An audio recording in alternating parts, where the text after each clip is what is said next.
Sekelompok orang yang merupakan imigran gelap dari Thailand berada di sebuah kontainer. Mereka akan diselundupkan masuk ke Korea Selatan. Di situ nampak ada seseorang yang sedang sakit. 9 hari kemudian di Korea Selatan, seorang petugas penyelamat bernama Jiko bersiap turun ke lokasi terjadinya kecelakaan. Sebuah mobil terjebak di lokasi itu. Di dalam mobil ternyata ada seorang wanita bernama Kim In Hai. Jiko mencoba menenangkan Kim dan berusaha membawa keluar wanita itu bersamanya. Mereka berdua pun berhasil keluar dari lokasi. Selesai dari misi penyelamatannya, Jiko bertemu temannya bernama Kyung. Kyung komplain karena Kim pergi tanpa mengucapkan terima kasih pada Jiko. Jiko sama sekali tidak mempermasalahkannya karena ia sudah terpesona dengan kecantikan Kim. Jiko katakan jaketnya ada pada Kim, jadi mereka pasti akan bertemu lagi. Tiba-tiba seseorang datang dan memberitahu kalau seorang wanita sedang mencari Jiko. Jiko senang, ia tahu itu Kim. Malamnya, Jiko dan Kim bertemu di lokasi kecelakaan. Jiko yang sudah berpenampilan maksimal malah diminta Kim turun lagi ke lokasi di mana mobilnya jatuh untuk mengambil tas Kim yang ada di dalam mobil. Kim membutuhkan sesuatu dari dalam tasnya yang sangat penting untuk pekerjaannya. Jiko menolak karena lokasi sudah disegel polisi. Lagi pula, katanya Jiko, tugas tim penyelamat seperti dirinya bukan untuk mencari barang tapi menyelamatkan nyawa.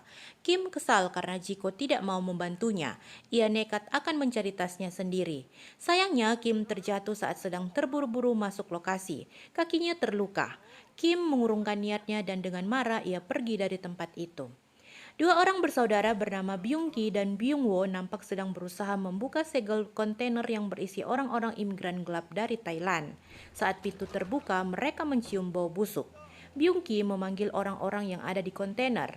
Suasana gelap dan tidak ada sautan. Saat mereka menyalakan penerangan, mereka kaget melihat orang-orangnya sudah tewas.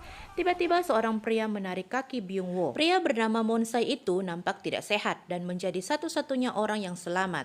Mereka pun membawa Monsai. Karena mereka membawa imigran gelap, mereka nampak hati-hati saat bertemu polisi. Saat di mobil, Byung-wo katakan ia merasa tidak enak badan. Dan pada saat itu juga Byung-ki melihat Monsai melarikan diri. Byung-ki berusaha mengejar tapi gagal. Byung-wo ke sebuah apotik. Seorang apoteker memberikannya resep untuk flu-nya. Di apotik itu Byung-wo terus batuk-batuk. Virus flu-nya mulai menyebar kemana-mana. Byung-ki masih sibuk berbicara dengan orang yang menyuruh mereka mengantarkan para imigran. Byung-ki katakan ia akan berusaha menemukan Monsai. Kim yang ternyata seorang dokter nampak sedang mendapat teguran karena menghilangkan data disertasinya. Kim pun dikeluarkan dari tugasnya. Jiko bersama Kyung diam-diam ke lokasi kecelakaan lagi dan mengambil tas Kim. Saat mereka menemukan tas Kim, Kyung lancang membongkar isi tas Kim. Kyung menemukan kartu identitas Kim. Mereka jadi tahu kalau Kim itu dokter. Tiba-tiba ponsel Kim berbunyi. Foto seorang anak muncul di layar. Kyung lagi-lagi lancang mengangkat telepon itu dan meminta Jiko yang menjawabnya. Jiko menemui anak yang berbicara di telepon dengannya tadi. Ternyata anak itu adalah anaknya Kim. Anak itu meminta tas ibunya dan meminta kartu nama Jiko. Virus flu pun mulai menyebar di Korea Selatan. Saat Byung-ki sedang mencari Monsai, flu Byung-wo semakin parah. Kim pulang ke rumahnya. Anaknya yang bernama Mirya memberikan tas ibunya. Kim senang sekali. Saat Kim sedang memasak untuk anaknya, ia menerima panggilan tugas sebagai dokter. Sesampainya di rumah sakit, Kim melihat kondisi Byung-wo yang makin parah. Kim memeriksa barang bawaan Byung-wo dan menemukan rekaman pertemuan Byung-wo dengan sekelompok orang di kontainer. Para dokter mencurigai Byung-wo terinfeksi dari kontainer itu. Kim dan rekannya menemui Byung-ki dan menanyakan posisi kontainer yang mereka lihat di rekaman HP Byung-wo. Byung-ki menolak membahas tentang kontainer itu dan mau bertemu dengan Byung-wo saat itu juga. Para dokter mencoba menghalangi Byung-ki karena Byung-wo sedang diisolasi dan tidak boleh bertemu siapapun. Byung-ki mengamuk. Byung-ki menerobos masuk ke ruang isolasi dan kontak fisik dengan Byung-wo. Petugas medis kembali menegur Byung-ki untuk tidak bersentuhan langsung dengan Byung-wo. Byung-ki yang marah malah menyerang seorang petugas medis yang membuat petugas itu terkena darah Byung-wo. Adegan beralih kepada Mirya yang sedang mencari kucing liar yang suka ditemuinya untuk diberi makan. Tiba-tiba sebuah mobil muncul dan nyaris menabrak Mirya. Monsai muncul menyelamatkan Mirya. Monsai kemudian meminta Mirya pergi meninggalkannya karena ia tahu ia sudah terinfeksi virus bahaya. Monsai berusaha menjauh, tapi Mirya malah terus mengikuti Monsai dan memberikan Monsai makanan. Monsai kembali batuk-batuk. Miria yang kasihan melihat kondisi Monsai meminta Monsai menunggu di tempat itu sementara ia akan mencari bantuan untuk menolong Monsai. Para dokter mulai menyelidiki kasus virus flu yang mereka temui pada Byungwoo dan seketika berita tentang penyebaran virus flu dengan kasus seperti Byungwoo merajalela. Miria ternyata mengajak Jiko untuk menolong Monsai. Sayangnya Monsai telah pergi. Miria memaksa Jiko menemaninya untuk terus mencari Monsai. Kim dan rekan-rekannya menemukan kontainer berisi korban virus flu. Petugas kemudian membakar korban-korbannya. Para petugas medis membahas kasus virus flu itu dengan bagian pemerintah termasuk wali kota. Dengan riwayat penyebaran yang sangat cepat dan belum ditemukannya solusi dari virus flu itu, bagian medis menyarankan untuk segera memusnahkan area kota mereka yang sudah terinfeksi itu supaya tidak menyebar ke kota lain. Jiko mengajak Miria makan. Saat itu Jiko tahu kalau Kim dan suaminya sudah berpisah. Saat sedang berbicara, Miria mulai batuk-batuk. Miria kemudian tertidur. Adegan kembali beralih pada suasana meeting antara petugas medis dan wali kota. Wali kota nampak menolak keras usul memusnahkan kota mereka. Kim kemudian muncul dan memberitahu kalau ada orang yang selamat dari kontainer. Jiko membawa Miria masuk ke sebuah mall. Korban dari virus flu mulai berjatuhan. Jiko melihat seorang wanita hampir terjatuh dari tangga eskalator. Jiko meninggalkan Miria di kursi dan menolong wanita yang dilihatnya tadi. Wanita itu mulai batuk parah. Saat petugas medis dan wali kota sedang berdebat, mereka melihat dan mendengar kekacauan mulai terjadi. Rumah sakit dipenuhi pasien kasus virus flu. Wali kota akhirnya mengeluarkan perintah evakuasi. Wali kota dan petugas medis yang ada di gedung itu mulai dievakuasi. Kim meminta izin kepada profesor untuk menjemput anaknya dulu sebelum dievakuasi. Wali kota dan Perdana Menteri bertemu dengan Presiden untuk membahas situasi yang sedang terjadi. Jalanan mulai padat dipenuhi warga yang mau mengungsi. Kim naik taksi dan berkomunikasi dengan Jiko lewat HP Miria. Jiko yang terpisah dari Miria memberitahu Kim kalau ia sedang melihat Miria menuju supermarket dari CCTV mall. Situasi di dalam supermarket kacau. Miria menangis, korban-korban kembali muncul. Jiko dan Kim akhirnya menemukan Miria. Mereka menggunakan masker untuk melindungi diri. Tiba-tiba pintu supermarket tertutup otomatis. Orang-orang segera berlarian keluar.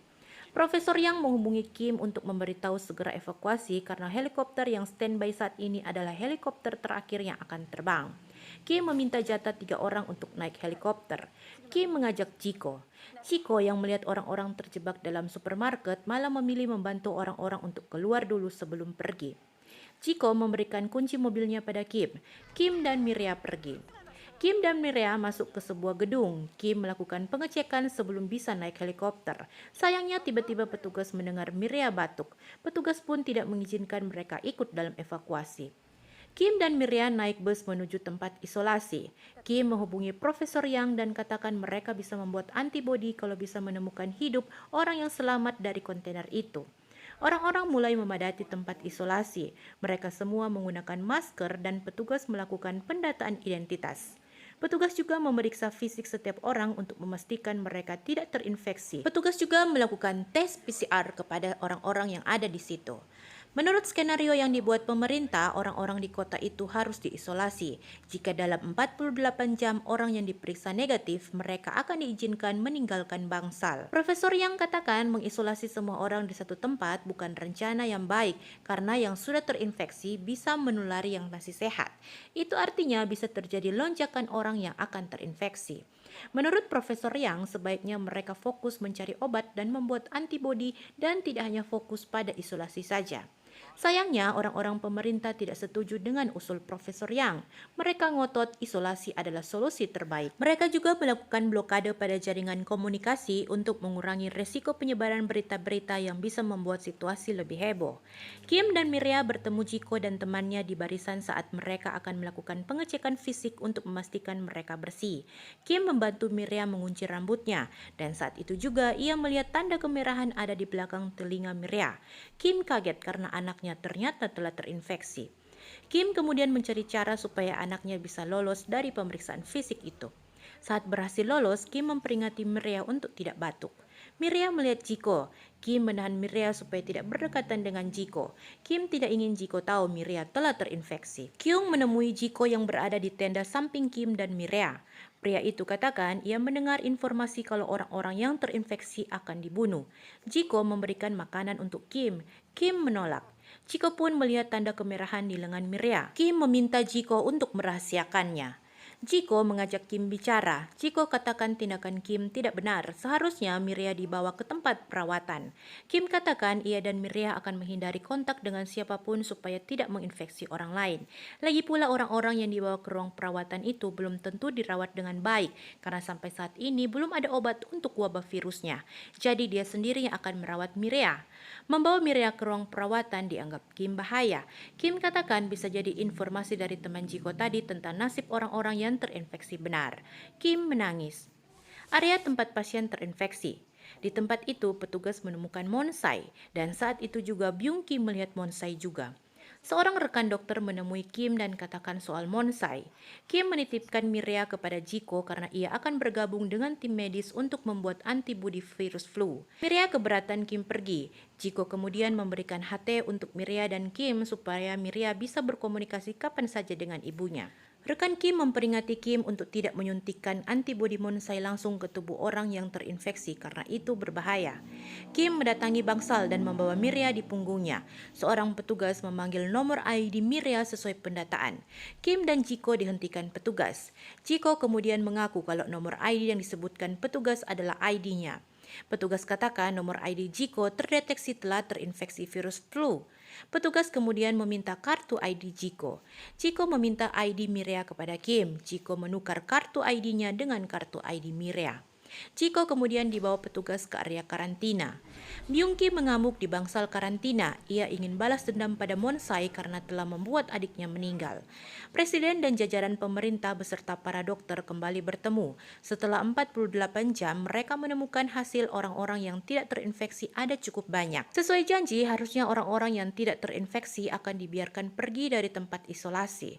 Tapi karena mempertimbangkan soal penyebaran virus yang begitu cepat dan takut terjadi penyebaran yang lebih hebat lagi, mereka berencana menahan semua orang di tempat isolasi itu lebih lama lagi. Presiden tidak setuju dengan rencana itu, tapi beberapa pihak mendesak presiden untuk menyetujui isolasi lanjutan. Seorang senior tentara bernama Jun Guk-hwan berencana kabur dari tempat isolasi karena tahu mereka tidak akan dibiarkan pergi dari bangsal itu. Guk-hwan kemudian ditemui Kyung. Kyung yang sebelumnya meminta bantuan Guk-hwan mengeluarkan Jiko dari area karantina memberikan kartu ID baru untuk Jiko. Kim mengawasi Monsai. Kim kemudian meminta rekannya istirahat supaya ia bisa berdua saja dengan Monsai. Setelah rekannya pergi, Kim segera membawa Miria yang disembunyikan di ruangan itu juga. Kondisi Miria nampak parah. Kyung memberikan kartu ID baru Jiko. Petugas kemudian melakukan tes PCR lagi untuk memastikan Jiko bersih sebelum keluar. Ia diminta tetap di bangsal karantina sampai hasilnya keluar. Orang-orang yang tidak terinfeksi di bangsal mulai komplain karena belum juga dibiarkan keluar. Ada juga yang menanyakan kenapa tidak ada kabar mengenai istrinya yang dibawa untuk dirawat. Suasana mulai ricuh di bangsal. Para petugas diturunkan untuk mengatasi kericuhan itu. Seorang tentara melihat ada tanda kemerahan di wajah Guk-hwan. Guk-hwan ternyata telah terinfeksi. Monsai ketakutan saat Kim membawa Miriam mendekatinya. Kim mencoba menenangkan Monsai. Kim katakan ia hanya butuh serum darah Monsai untuk menyembuhkan putrinya yang sudah terinfeksi. Monsai menolak karena takut. Tiba-tiba Monsai mengenali Miria. Melihat Miria sekarat, Monsai kemudian merelakan darahnya diambil Kim. Tindakan Kim itu terlihat oleh Guk-hwan yang mengintip dari luar. Setelah mendapatkan serum Monsai, Kim mulai menyuntikkan serum itu kepada Miria. Pintu digedor, rupanya Kim ketahuan. Saat rekannya dan petugas memergoki Kim, Kim seakan tidak peduli dengan orang-orang yang mencoba menghentikannya itu. Ia terus berusaha menuntaskan suntikan serumnya ke tubuh Miria. Petugas kemudian menghentikan Kim dengan menembakkan peluru bius ke badan Kim. Saat akan dibebaskan dari area karantina, Jiko sekilas melihat Miria dibawa masuk. Setelah melihat bandu Miria, ia yakin itu memang Miria. Jiko mengejar ke tempat orang-orang membawa Miria. Untuk pertama kalinya, Jiko melihat suasana di area tempat di mana orang-orang terinfeksi di bawah. Sama sekali tidak ada perawatan di sana. Orang-orang hanya dibiarkan begitu saja. Bahkan saat Jiko memberitahu petugas kalau orang yang sudah dibungkus plastik masih bernafas, petugas hanya katakan orang itu akan segera meninggal dan pergi. Saat Jiko protes, petugas katakan orang-orang yang terinfeksi itu sudah tidak ada harapan untuk hidup. Petugas kemudian menunjuk lokasi di mana orang-orang yang baru dibawa masuk hari itu. Jiko segera berlari mendatangi lokasi yang dimaksud. Di sana Jiko melihat lautan manusia yang diperlakukan dengan tidak layak. Kim terbangun dari biusnya. Ia kemudian mendengar serum darah Monsai sudah terkonfirmasi bisa menjadi antibodi untuk mengobati pasien virus flu. Kim menanyakan di mana Miria. Kim mengambil serum antibodi dan berniat menghancurkannya. Saat tahu Miria sudah dibawa ke tempat orang terinfeksi, Kim segera keluar ruangan untuk mencari Miria. Jiko dan Kim terus mencari Miria. Jiko berdiri di atas tumpukan orang-orang yang sudah dibungkus plastik. Di sana juga nampak ada korban yang sedang dibakar. Jiko seperti mendengar sesuatu. Ia menarik tubuh beberapa orang. Ia akhirnya menemukan Miria setelah mendengar suara HP dari Miria. Jiko merobek plastik yang membungkus Miria. Kekacauan kembali terjadi di area karantina. Seorang petugas yang melihat ibunya akan dibawa ke tempat pembuangan menghentikan petugas lainnya. Ia bahkan memberitahu orang-orang kalau tidak akan ada yang diobati, yang ada para penderita akan dibakar. Mendengar informasi itu, orang-orang berusaha menerobos masuk dan memastikan perkataan petugas itu. Kim bersembunyi karena melihat suasana sudah kacau. Kim menggunakan HT-nya memanggil Miria. Dan tanpa disangka Jiko membalas memanggil Kim. Sebuah mobil muncul, rekan kerja Kim dan Monsai berada di dalamnya. Rekannya mengajak Kim ikut bersama mereka karena situasi di bangsal itu sudah kacau. Kim menolak, rekannya katakan mereka punya tugas menjaga antibodi yang didapatkan dari Monsai. Orang-orang yang sudah menggila melihat Kim dan rekannya. Mereka berlari masuk ke dalam mobil untuk menghindari amukan massa. Tiba-tiba HP Kim terlempar keluar mobil. Monsa yang tahu Kim sedang berkomunikasi untuk menemukan Miriam menerobos keluar untuk mengambil HT Kim. Dan saat itulah Byung Kim menarik Monsai dan membunuhnya. Jiko melihat Kim, tapi karena situasi begitu kacau, Jiko tidak bisa bertemu Kim. Mobil yang ditumpangi Kim meninggalkan bangsal. Jiko menghubungi Kim dan mengabari Miria sudah makin membaik. Mereka kemudian janjian bertemu di suatu tempat. Jiko berlari menuju lokasi yang dimaksud Kim. Situasi di luar bangsal sama kacaunya dengan di dalam. Jiko melihat Kyung masih bersama Gukhwan. Gukhwan menghentikan Jiko. Gukhwan meminta Jiko menyerahkan Miria padanya. Jiko kabur menghindari Gukhwan. Gukhwan nampak memimpin orang-orang untuk memberontak melawan aturan isolasi pemerintah. Mereka berencana melewati perbatasan. Gukhwan memperhatikan Jiko dan Miria. Ia mengincar Miria karena tahu di darah Miria sudah ada antibodi Monsai. Kim bertemu Profesor Yang. Sayangnya mereka tidak berhasil membawa Monsai dengan selamat. Monsai telah tewas. Profesor Yang mengabarkan hal itu pada Presiden.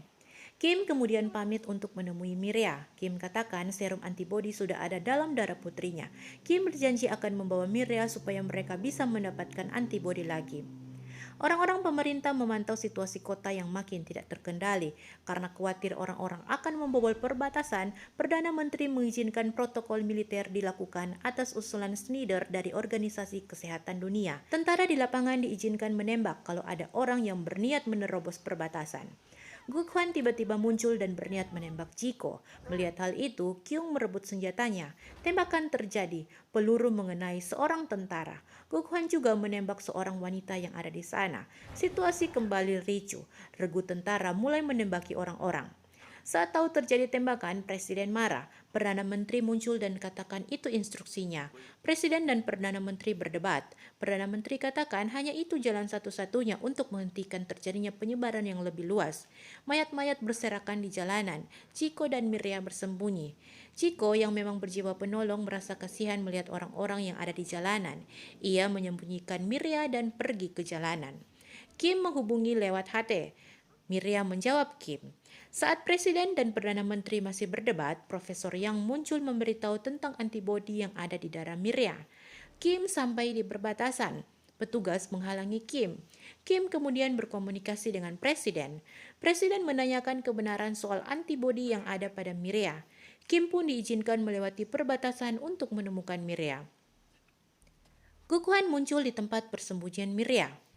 Jiko kembali, tapi ia hanya menemukan HT Miria telah rusak. Miria hilang. Gukhwan membawa Miria. Ia berniat mengambil darah Miria. Kyung kemudian muncul dan meminta Gukhwan melepaskan Miria. Gukhwan dan Kyung berebutan senjata. Di lapangan, Kim dihentikan petugas. Kim bingung kenapa sekarang ia tidak diperbolehkan melewati perbatasan. Ternyata instruksi presiden tidak disetujui Perdana Menteri. Snyder katakan ia tidak yakin dengan antibodi yang ada pada Miria. Mereka khawatir kalau spekulasi itu keliru, korban akan makin meluas. Chiko menemukan Miria. Chiko dan Kyung melawan Gukwan. Snyder instruksikan tentara di lapangan untuk menembak siapa saja yang menerobos garis polisi. Orang-orang saling berpegangan membentuk benteng pertahanan. Mereka nekat maju bersama. Kim instruksikan untuk tidak maju karena tahu regu penembak sudah siap menembak. Dan tiba-tiba Miriam muncul dari dalam barisan. Orang-orang terus maju. Miriam yang berdiri paling depan terdesak untuk maju juga. Saat melihat Kim, Miriam segera berlari mendekati Kim. Seorang kapten menginstruksikan untuk menembak Miriam yang akan melewati garis polisi. Bawahannya menolak, tapi ia diancam untuk segera menembak. Kim berteriak supaya Miriam tidak melewati garis polisi. Chiko mencoba mengejar untuk menghentikan Miriam. Miriam melewati garis, regu penembak mulai menembak, tapi mereka sengaja tidak langsung menembak untuk mengulur waktu. Kim segera berlari menyelamatkan Miriam. Sayangnya sebuah peluru menembak pundak Kim. Kim terjatuh. Melihat ibunya tertembak, Miriam membentengi ibunya dengan tubuhnya, memohon supaya tentara tidak menembak lagi. Melihat regu penembak tidak menembak, orang-orang berlari melewati garis polisi. Presiden menginstruksikan untuk tidak menembak lagi, tapi Snyder malah instruksikan untuk meluncurkan serangan dari pesawat tempur. Chiko melihat CCTV di dekatnya. Ia kemudian mengangkat Miria dan katakan perkembangan kondisi Miria setelah disuntik serum antibodi Monsai. Miria telah berhasil sembuh dari virus flu. Presiden bertanya bagaimana bisa membuktikan kalau Miriam mempunyai antibodinya juga. Profesor Yang katakan untuk awalnya mereka harus menghentikan serangan.